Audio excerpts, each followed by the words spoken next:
अच्छा नाज़रीन, हम सब जानते हैं कि जो लोग जानवर पालते हैं उनके साथ एक खास उन्स होता है उनको, और वो उनके बगैर उनको छोड़ना जो है वो किसी सूरत गवारा नहीं कर सकते। बिल्कुल। समटाइम्स अगर किसी का कोई पालतू पेट मर जाता है तो उसका इस तरह से सोग मनाया जाता है कि जैसे घर के किसी फर्द की एक मौत वाक़या हो जाती है। नो डाउट जो आपके घर में पेट होता है वो फर्द की तरह ही होता है, लेकिन कुछ लोग बहुत ज़्यादा टची होते हैं अपनी चीज़ों को एग्जैक्टली। लेके। तो उसी हवाले से ये वाक़या है कि भारतीय डॉक्टर ने अपने पालतू जानवरों के बगैर यूक्रेन को छोड़ने से इनकार कर दिया है। यूक्रेन और इसराइल का तनाज़ो जो है वो हम सबके सामने है कि किस बिल्कुल। तरह के वहाँ पर वाक़यात चल रहे हैं। जंग ज़ोरों शोर से जारी है, वहाँ से लोग निकल रहे हैं, वहाँ से माइग्रेट कर रहे हैं अपनी ज़िंदगी बचाने के लिए। और वहाँ पर ऐसा मौका अगर आ जाए कि जहाँ पर एक इंसान ये कहकर उस जंगज़दा इलाके को छोड़ने से इनकार कर दे कि मैं अपने पालतू जानवरों के बगैर यहाँ से नहीं जाऊँगा, तो ये एक बहुत बड़ी बात है। और बिल्कुल। अटैचमेंट का ये लेवल आप देख सकते हैं। वाकई कुछ यूँ है कि यूक्रेन में मुकीम भारतीय डॉक्टर ने जानवरों की खातिर अपनी ज़िंदगी दांव पर लगा रखी है।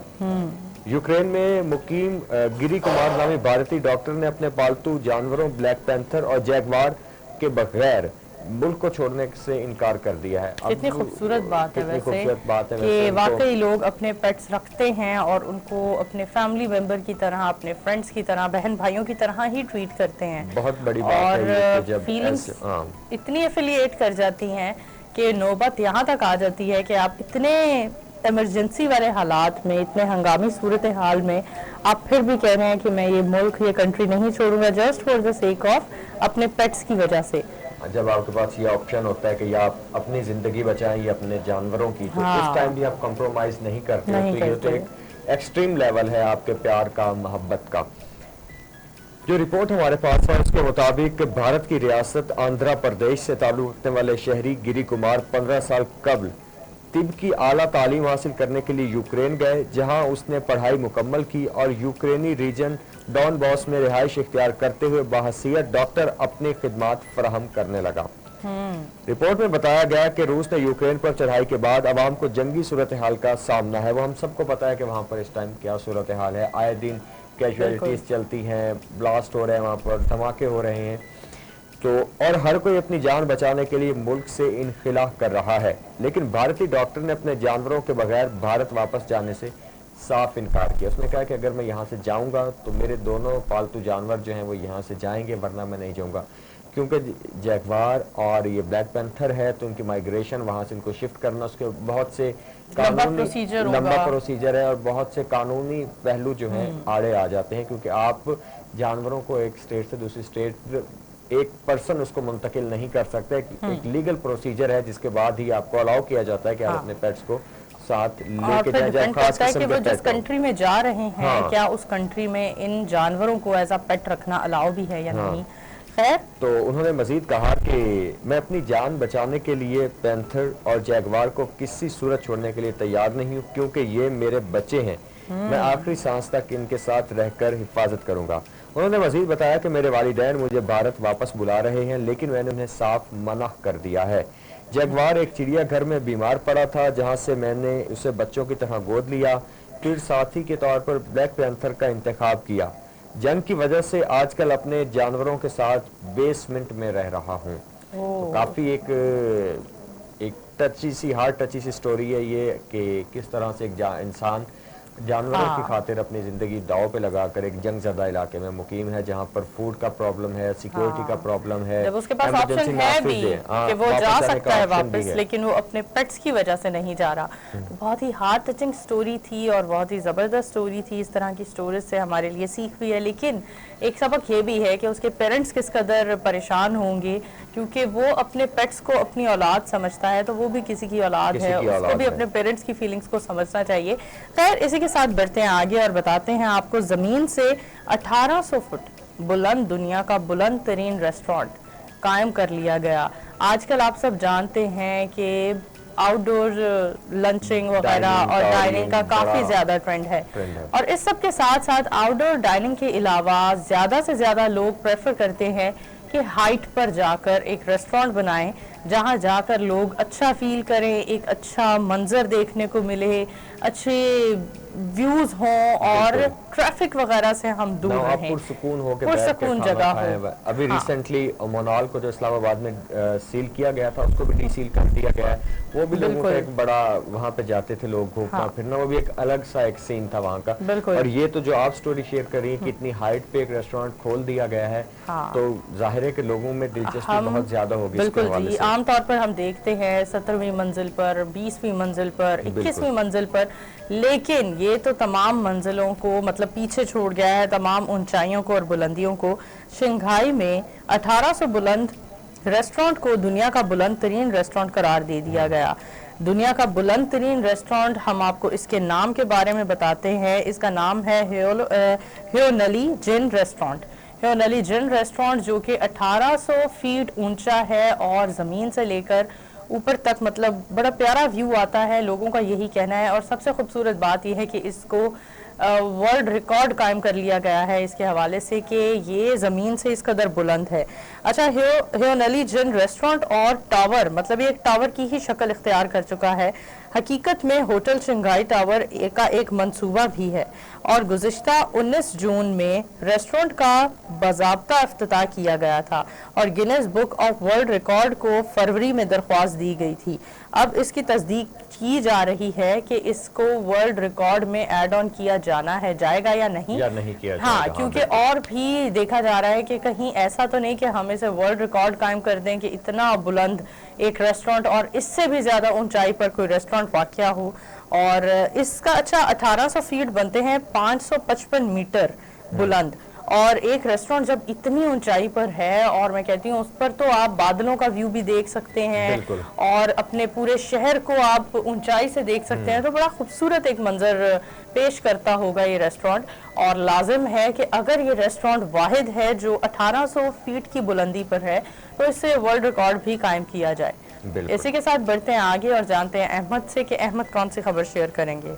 खबर यह है नाज़रीन कि अमेरिका में 89 साला पिज्जा बॉय पर किस्मत मेहरबान होगी। 89 साला पिज्जा बॉय, आप बॉय तो खैर उसको नहीं कहेंगे, शख्स कहेंगे, लेकिन क्योंकि वो पिज्जा डिलीवरी के लिए जो लोग होते हैं उनको पिज्जा बॉय ही कहा जाता है, एक टर्म यूज की जाती है, इसलिए पिज्जा बॉय। लेकिन 89 साल के तो बुजुर्ग हैं, अच्छी खासी उम्र के।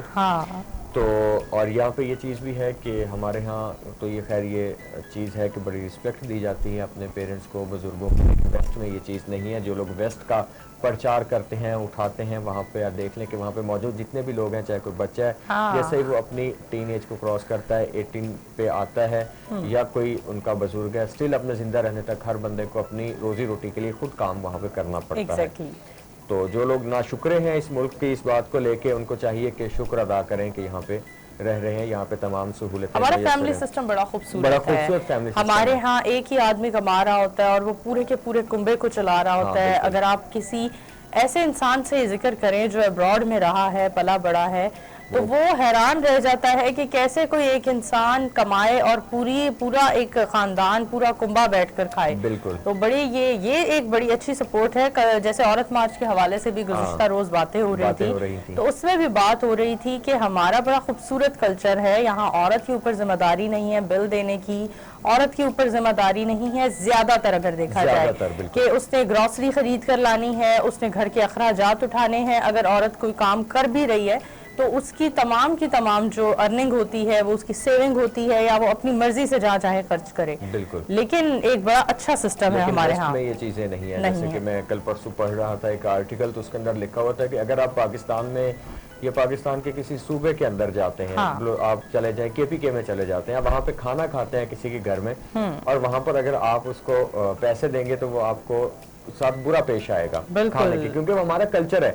लेकिन अगर आप अमेरिका में किसी के घर में बगैर पैसे दिए चले जाएंगे खाना खाने के बाद, तो वहाँ पे मारने तक आएगा, क्योंकि वो उनका कल्चर है, हर बंदा कमा रहा है। वहाँ अमेरिकन सिस्टम इसी को ही तो कहा जाता है, यहीं से निकला ये लफ्ज़। आपके घर में भी कोई मेहमान आएगा तो उसने भी अमेरिकन सिस्टम पे ही खाना खा के जाना है। खैर वापस आते हैं। अमेरिका में पिज्जा डिलीवरी का काम करने वाले 89 साला शख्स सोशल मीडिया पर वायरल हुए तो किस्मत भी उन पर मेहरबान हो गई। अमेरिकी रियासत यूटा में रहने वाले डेरलन की उम्र 89 साल है और वो अपना गुजारा करने के लिए पिज्जा डिलीवरी का काम करते थे। वो 5 से 6 शिफ्टों में काम करके बमुश्किल इतना कमा पाते हैं कि अपना बिल अदा कर सके, जिनके एक्सपेंस हैं अपार्टमेंट के, रेंट है, अपना उनका जो ब्रेड एंड बटर है वो चला सकें। वो 5 से 6 शिफ्ट में काम करके उसके ऊपर पूरा नहीं उतरते थे। फिर रिसेंटली उनकी एक वीडियो जो है वो वायरल होती है, जिसके बाद उनकी किस्मत की देवी उन पर मेहरबान होती है। अच्छा। डेरलन ने पिज्जा बॉय के वक्त दोस्ताना अंदाज में बातचीत ने एक कस्टमर को इतना मुतासर किया कि उसने अपनी मदद के लिए सोशल मीडिया के लिए $12,000 जमा किए और उसने एक कैंपेन चला दी कि जी एक इस तरह के बुजुर्ग हैं जो पिज्जा डिलीवरी का काम कर रहे हैं। कैंपेन चलाई गई, कैंपेन के बाद तकरीबन $12,000 इकट्ठे हुए, और ये रकम फिर उन्होंने जाके दी है डेरलन को, और वो जज्बात पर काबू ना रख सके जब जाके उनको पैसे दिए गए और वो रो पड़े। इनकी वीडियो को अब तक 70 लाख से ज्यादा अफराद देख चुके हैं, जबकि 2 लाख से ज्यादा इनको लाइक भी कर। अच्छा, हमने जो उनका क्या मतलब जो उनका प्राइस का वो था, एक चेक था, उसकी जो पिक्चर देखी है उस पर लिखा हुआ था टिकटॉक फैमिली। तो उम्मीद की जा सकती है कि टिकटॉक के ही प्लेटफॉर्म से इतना पॉजिटिव इनिशिएटिव लिया गया है, तो जो लोग इस तरह की एप्स को क्रिटिसाइज करते हैं, बजाय क्रिटिसाइज करने के अगर आप उसको इस तरह के पॉजिटिव मकासद के लिए आप उसे यूज करेंगे, तो मुझे लगता है बहुत सारे और बहुत अच्छे तरीके से खूबसूरत अंदाज में आप अपनी सोसाइटी को पे बैक कर सकते हैं। तो क्या कहते हैं अहमद, इसी के साथ आगे बढ़ें? जी बिल्कुल, आगे बढ़ें। जी बिल्कुल। और आप सबको बताती हूँ एक ऐसी खबर जो सुनकर आप सब भी हैरान रह जाएंगे। हमने सुना मोटरसाइकिल्स सड़कों पर चलते देखी और रास्तों पर चलते देखी, लेकिन कभी ऐसी मोटरसाइकिल नहीं देखी होगी जो दरख्तों पर चलती है। जी हाँ जी, आप सब ने बिल्कुल ठीक सुना, दरख्तों पर चलने वाली मोटरसाइकिल इजाद कर ली गई है। और ये इजाद हुआ है, मतलब ये इजाद की गई है भारत के शहर में। किस शहर में और किसने इजाद की, इसके पीछे क्या स्टोरी थी, ये सब आपसे शेयर करते हैं। भारतीय किसान 2014 से इस मोटरसाइकिल को इजाद करने की जद्दोजहद में मुब्तला थे। भारतीय किसान ने 2014 से मेहनत और इसकी पूरी रिसर्च शुरू कर दी थी अपने एक इंजीनियर दोस्त के साथ मिलकर। और इनका कहना है, इस किसान के नाम के बारे में आपको बताते हैं। गणपति भट्ट नामी किसान ने खेत में नारियल और छालिया के 60 से 70 फीट लंबे दरख्त हैं, जिन पर चढ़ने के लिए उनका कहना है कि अब मेरी उम्र इतनी नहीं रही कि मैं इन पर चढ़ सकूं, तो मैंने अपने दोस्त के साथ मिलकर ये काम शुरू किया। और फिर हमने तकरीबन काफ़ी साल बाद, काफ़ी एक लंबे अरसे के बाद जाकर हमने ये मोटरसाइकिल तैयार की, जिसकी मदद से आप लोग ऊंचे से ऊंचे दरख्तों पर चढ़ सकते हैं और दरख्तों पर चढ़कर आप फल तोड़ सकते हैं। उन्होंने कहा मेरी ज़िंदगी के 50 साल इसी काम को करते हुए गुजर गए हैं, और अब जब मैं 50वें साल में दाखिल हुआ हूं तो मेरी जिस्म में इतनी ताकत नहीं है, इतनी हिम्मत नहीं है कि मैं ये काम कर सकूं मजीद। लेकिन इस काम के अलावा और कुछ आता नहीं है और किसी और काम में महारत नहीं है, तो करना फिर हमें यही पड़ता है। 40 लाख रुपए खर्च करके मोटरसाइकिल तैयार की गई। 40 लाख खर्च करके, मतलब आप सोच सकते हैं 40 लाख 40 लाख में सिर्फ नारियल के दरख्त पे चढ़ने के लिए और फल तोड़ने के लिए। नजर आ रहा है हमारे व्यूअर्स को कि किस तरह से एक जनरेटर है, उसके साथ उन्होंने वो व्हील और ये सब कुछ नस्ब किया हुआ है। बिल्कुल जी। उनका कहना है 2 साल से वो कामयाबी के साथ इस मोटरसाइकिल को इस्तेमाल कर रहे हैं। शुरू में दीगर किसानों का एतराज था कि ये मोटरसाइकिल बारिशों में नाकारा साबित होगी, लेकिन मॉनसून भी अच्छा गुजर गया, जिसके बाद अब किसानों ने गणपति भट्ट को मोटरसाइकिल बनाने का ऑर्डर दे दिया है और अब तक वो 300 से ज्यादा मोटरसाइकिलें बना चुके हैं। तो क्या था, यही किस्मत थी उनकी कि कैसे उन्होंने एक पेशे से जंप करके स्टेप लिया और इसी तरह उन्होंने एक पेशे से जंप करके दूसरे पेशे में आ गए, ना चाहते हुए भी। जबकि मोटरसाइकिल इजाद करने का मकसद यही था कि वो अपने जो उनके जाती बाग हैं छालिया के और नारियल के, उधर से वो आसानी फल तोड़ सकें और चीजें उतार सकें। उनका यही कहना था। अच्छा, ये किसान मजीद बताता है कि मोटरसाइकिल की कीमत 60,000 रुपए रखी है, जो अब हाथों हाथ ली जा रही है। मतलब इनके पैसे इतने ज्यादा लगे, उसमें 40 लाख रुपए इनकी तरफ से खर्च आया, लेकिन अब इन्होंने, क्योंकि बहुत सारे इनके ऐसे चीजें भी गई, ऐसे एक्सपेरिमेंट्स भी हुए जो नाकाम हो गए, जिसकी वजह से 40 लाख का खर्चा आया। लेकिन फिलहाल उनका यही कहना है कि 40 लाख तो हमारे एक एक्सपेरिमेंट और एक एक्सपीरियंस पर पूरा खर्च आया, लेकिन इस मोटरसाइकिल की कीमत 60,000 रुपए है। तो बड़ी एक अच्छी इजाद है। इसी के साथ बढ़ते हैं आगे। और अहमद, आप बताएं, आप कौन सी खबर शेयर करेंगे? वैसे 60,000 में ये कोई चीज़ ज़्यादा महंगी नहीं है कि आप दरख्तों के ऊपर चढ़ जाएं। और जब उन्होंने कहा बारिशों में भी सही इस्तेमाल हो रही है। नारियल के दरख्त काफ़ी ऊंचे होते हैं, वहाँ से नारियल तोड़ने के लिए किसानों को काफ़ी, अगर हम पीछे जाएं तो रस्सियों के जरिए ऊपर चढ़ते थे, जिसकी वजह से काफ़ी हादिसात रूनुमा होते थे। और जो चीज़ थी कि ये बारिशों में कामयाब नहीं होगा, उसका मकसद ये था क्योंकि वो दरख्त बहुत ज़्यादा स्लिपरी होते हैं उस टाइम पे, क्या इनका व्हील वहाँ पे वर्क कर पाएगा या नहीं। वो कामयाब हुए। आगे बढ़ते हैं और आपको बताते हैं कि मुख्तलिफ शख्सियात की जो मुख्तलिफ यूज़ में चीज़ें होती हैं, क्रिकेटर्स के बैट, बाउलर्स की बाउल, शर्ट्स, इस तरह के जो और आपके दीगर लोग फेमस पर्सनैलिटीज़ होती हैं, उनकी इस्तेमाल की हुई चीज़ें लाखों करोड़ों रुपए में सेल आउट होती हैं, ये हम सब लोग जानते हैं। तो इसी के हवाले से हमारी अगली स्टोरी है और आपको यहाँ पर बताते चलें कि न्यूयॉर्क बहरे ओकियानूस को पहली दफ़ा उबूर करने वाली अमेरिकी खातून पायलट एमिलिया एयरविट के चमड़े का हेलमेट $8,25,000 जबकि 14 करोड़ पाकिस्तानी रुपयों में नीलाम हुआ है। काफी बड़ी अमाउंट है, 14 करोड़ रुपए पाकिस्तानी। तो किसी ने ये नहीं सोचा होगा कि एक आम सा नजर आने वाला चमड़े का हेलमेट आगे जाके इतना मालियत का होगा, क्योंकि वो पहली ऐसी पायलट थी जिसने बहरे ओकियानूस को उबूर किया था। अमेरिकी मीडिया रिपोर्ट्स के मुताबिक एमिलिया एयरविट ने यह कारनामा सन 1928 में अंजाम दिया था। 1928 मतलब आपके पाकिस्तान के भी वजूद आने में से पहले का ये वाकया है, काफी पुराना वाकया, 39 साल पहले का अंजाम दिया था। इस दौरान उन्होंने चमड़े का हेलमेट पहना था, लेकिन बदकिस्मती से वो अमेरिका में मद्दाहों के हुजूम में खो गया था। रिपोर्ट में यह भी दावा किया गया है कि एंथोनी नामी एक शख्स ने कहा कि उनकी वालिदा उस जगह पर थी जहां एमिलिया ने आखिरी बार 1928 में यह हेलमेट पहना था। ताहम उनकी वालिदा को यह हेलमेट एक लड़के ने लाकर दिया जो उन्हें पसंद करता था। उन्होंने मजीद बताया कि मुझे इस चमड़े के हेलमेट को असल साबित करने में कई साल लगे, ताहम सारी कानूनी रुकावटों को उबूर करके मैंने इसकी नीलामी करने का फैसला किया है। क्या बात है। ऑनलाइन नीलामी में इस हेलमेट की सबसे ज्यादा कीमत $8,25,000 लगाई गई। याद रहे कि खातून पायलट एमिलिया एयरविट हवाईबाजी की तारीख में एक खास मुकाम रखती हैं। वो बहरे ओकियानूस को उबूर करने वाली पहली खातून सोलो पायलट थी। उम्मीद तौर पे हम देखते हैं कि पायलट जब भी कोई इस तरह की मुहिम पे निकलते हैं तो अगर आप कॉकपिट भी देखें तो वहाँ पे पायलट और उनका को पायलट वहाँ पर मौजूद होता है हेल्प आउट करने के लिए। लेकिन 1928 की अगर बात करें तो उस टाइम छोटे जेट तैयारे थे, काफ़ी ज़्यादा शोर होता था उनका। तो ये पहली ये खातून थी जिन्होंने बहरे ओकियानूस को उबूर किया था। काफ़ी लंबा ये सिलसिला है, आप जहाँ तक नज़र जाती है पानी ही पानी का सिलसिला होता है वहाँ पर।